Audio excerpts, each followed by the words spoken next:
이상민, 김준호, 그리고 한국 예능의 경계선에 대한 질문. 이야기는 사소해 보이는 한 장면에서 시작된다. 5성급 호텔에서 즐기는 망고 빙수. 그저 디저트일 뿐일까? 아니면 대중의 격렬한 반응을 불러온 상징일까? 6억 9천만 원의 빚을 진 사연으로 전 국민의 동정을 샀던 이상민이 10살 연하의 아내와의 데이트에서 금가루를 올린 호화 빙수를 먹는 모습을 공개했을 때 무엇이 대중을 판단 모드로 전환시켰을까? 단순히 10만 원이 넘는 빙수 가격 때문일까? 아니면 그가 스스로 쌓아 올린 이미지와 지금 그것을 무너뜨리는 방식 때문일까? 이상민은 한때 끈기의 상징이었다. 방송에서 힘든 시절과 하루하루 빚을 갚아나가는 모습을 솔직하게 털어놓으며 시청자들의 공감을 샀다. 이 이야기가 그를 예능계의 고정 출연자로 만들었고 결국 그는 엄청난 부채를 모두 갚았다. 그런데 빚을 모두 갚고 결혼한 뒤 이상민은 전혀 다른 모습으로 나타났다. 100만 원이 넘는 명품 셔츠를 입고 5성급 호텔에서 금가루를 뿌린 빙수를 먹는 장면 말이다. 여기서 질문이 생긴다. 대중이 배신감을 느낄 권리가 있을까? 아니면 대중이 그를 가난한 캐릭터로만 보고 싶어하는 과민 반응일까? 연예인은 대중이 좋아하는 콘셉트를 끝까지 유지해야 할 의무가 있을까?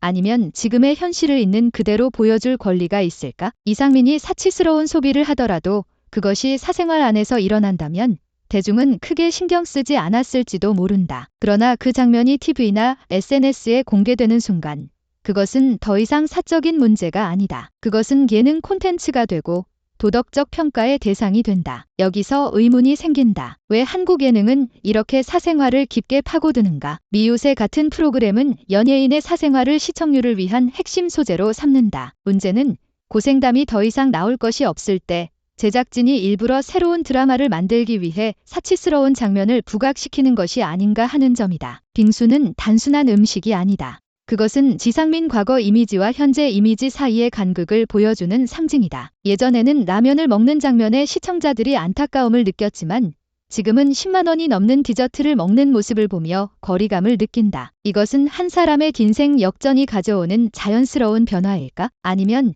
예능계가 만들어낸 드라마틱한 캐릭터가 현실과 달라졌을 때 대중이 느끼는 배신감일까? 이상민이 호화 소비로 비판을 받았다면 김준호는 도덕성과 관계 매너를 둘러싼 논란에 휩싸였다. 중국에서 여성 직원을 대놓고 플러팅하는 장면이 포착됐는데 그것이 단순한 예능 상황이든 아니든 파장은 컸다. 결혼을 앞두고 있는 김지민과의 관계를 생각할 때 이런 행동을 장난으로 볼 수 있을까? 아니면 시청자와 연인 모두에 대한 무례로 봐야 할까? 김준호와 김지민은 한때 개그계의 황금 커플로 불렸다. 하지만 지나치게 공개된 사생활은 시청자를 지치게 만들었다. 2세 계획, 부부관계 이야기, 결혼 선물 리스트와 구체적인 금액까지 모든 것이 상세히 전해졌다. 문제는 너무 사적인가 하는 차원을 넘어선다. 오히려 이런 노출이 관심 유지를 위한 전략적 콘텐츠라는 의심을 낳는다. 만약 사랑이 예능의 소재로 변했다면 대중은 그 관계의 진정성을 믿을 수 있을까? 이상민과 김준호 모두 미우셀의 핵심 멤버다. 프로그램은 그들의 인기를 필요로 하고 그들은 프로그램을 통해 이미지를 유지한다. 하지만 이런 의존 관계는 콘텐츠 함정을 만든다. 처음의 의도가 변질되고 점점 더 자극적인 상황을 만들어야 하는 압박에 시달리게 된다. 만약 미우새가 원래의 콘셉트와 멀어진 장면을 계속 내보낸다면 스스로 브랜드 가치를 무너뜨리는 것은 아닐까? 그리고 출연자 입장에서는 지금 하차하는 것이 명예를 지키는 유일한 방법일까? 일부 시청자는 강하게 비판하지만 또 다른 사람들은 정당하게 번 돈을 쓰는 것인데 뭐가 문제냐고 말한다. 이런 반응의 차이는 한국 사회에서 여전히 존재하는 빈부격차와 성공에 대한 질투심을 보여준다. 하지만 서민적이고 힘든 캐릭터로 커리어를 쌓은 연예인이라면 그 이미지가 너무 빠르고 극적으로 변할 때 대중이 배신감을 느끼는 것은 당연하다. 그렇다면 문제는 이미지 전환의 서투름에 있는 건 아닐까? 한국 예능은 언제나 드라마를 만든다. 힘든 사연이 있으면 동정을, 성공하면 질투를, 스캔들이 나면 분노를 끌어낸다. 그러나 이런 방식이 시청자의 신뢰를 갉아먹고 있는 건 아닐까? 이상민은 아름다운 극복 서사가 호화 논란으로 덮이고 있고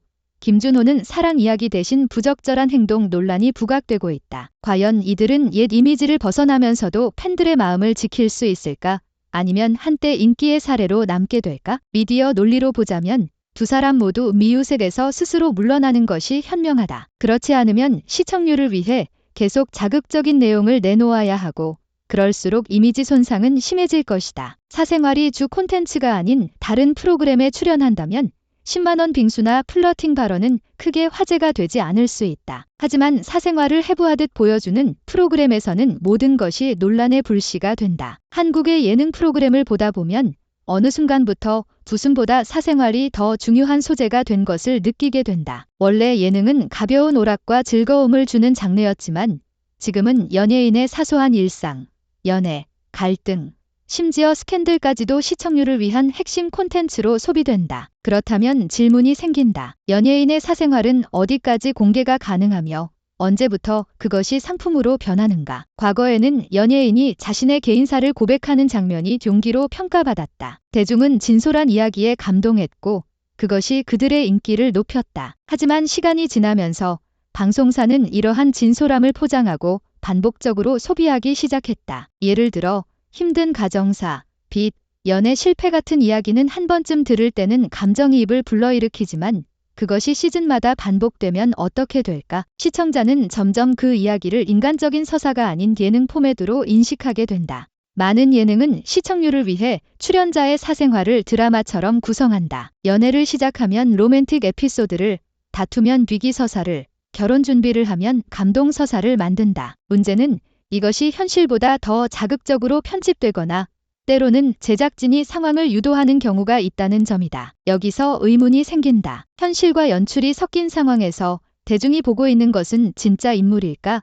아니면 방송이 만든 캐릭터일까? 최근 몇 년간 스캔들이 터질 때마다 예능 프로그램이 그 사건을 위기 관리와 홍보의 기회로 동시에 활용하는 장면이 자주 보인다. 사과 장면을 특별 편성하거나 논란 당사자가 출연해 눈물과 해명을 하는 장면은 시청률 보증 수표가 된다. 그런데 이 과정에서 스캔들의 본질보다 방송용 감정 연출이 강조되면 어떤 일이 벌어질까? 결국 사건이 성찰의 기회가 아니라 또 하나의 흥미로운 콘텐츠로 소비된다. 이는 대중이 사건의 심각성을 잊게 만들고 연예인의 이미지 회복을 지나치게 쉽게 만든다. 흥미로운 점은 제작진과 출연자가 서로 이런 구조를 유지하는데 이해관계가 맞아떨어진다는 것이다. 제작진은 자극적인 장면으로 시청률을 얻고 출연자는 방송 노출을 통해 여론을 관리하거나 인기를 유지한다. 그러나 이 관계에는 위험이 있다. 한번 사생활 예능에 의존하기 시작하면 출연자는 점점 더 강한 자극을 제공해야 하고 그 과정에서 진짜 사생활이 소모된다. 결국 대중이 느끼는 피로감과 불신이 커지고